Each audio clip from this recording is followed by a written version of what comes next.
పాటు రసవత్తరంగా సాగిన బిగ్ బాస్ తెలుగు సీజన్ 8 ఆఖరి అంకానికి చేరుకుంది.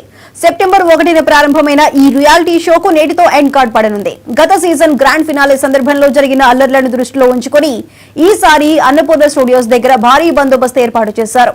ఎటువంటి ర్యాలీలు, విజయోత్సవాలకు పర్మిషన్ ఇవ్వలేదు. అలాగే విన్నర్, రన్నర్ ని రాత్రికి అన్నపూర్ణ స్టూడియోస్ లోనే ఉంచి తెల్లవారుజామున 3 తర్వాతే బయటకు పంపించనున్నారు.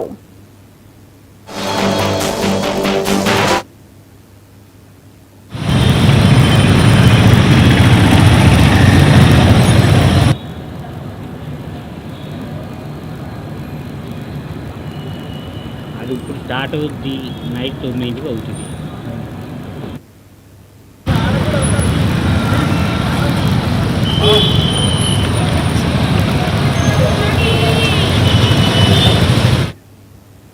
బిగ్ బాస్ గ్రాండ్ ఫినాలేకు సర్వం సిద్ధమైంది. 105 రోజుల పాటు రసవత్తరంగా సాగిన ఈ రియాలిటీ షో తుది అంకానికి చేరుకుంది.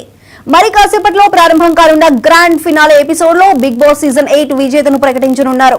కాగా ఈ సీజన్ లో మొత్తం 22 మంది కంటెస్టెంట్స్ పాల్గొన్నారు. మొదట 14 మంది మెయిన్ కంటెస్టెంట్స్ హౌస్ లోకి రాగా 5 వారాల తర్వాత మరో 8 మంది కంటెస్టెంట్స్ వైల్డ్ కార్డ్ ఎంట్రీ ఇచ్చారు. ఇక చివరకు 5గురు మిగిలారు. Gautam, Nikhil, Prerana, Nabeel, Avinash Bigg Boss season 8 title race లో నిలిచారు. మరి వీరిలో ఎవరు 55 లక్షల ప్రైజ్ మనీ గెలుచుకోనున్నారో వేచి చూడాలి.